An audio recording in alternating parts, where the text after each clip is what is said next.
Nele alani marama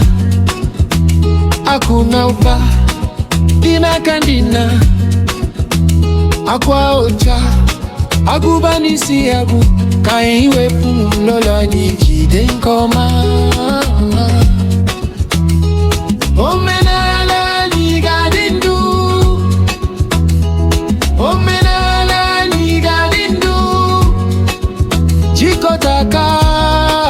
jikotabi omenala ni gadindu hey.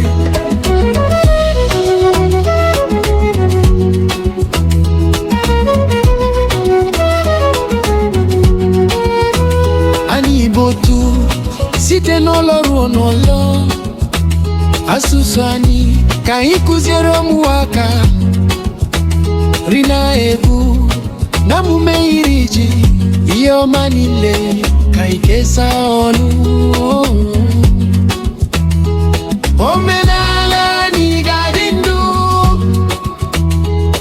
omenala ni gadindu jikotaka jikotabi omenala ni gadindu Ibo kwenu kwezonu wane Chete beisi imata ebinaga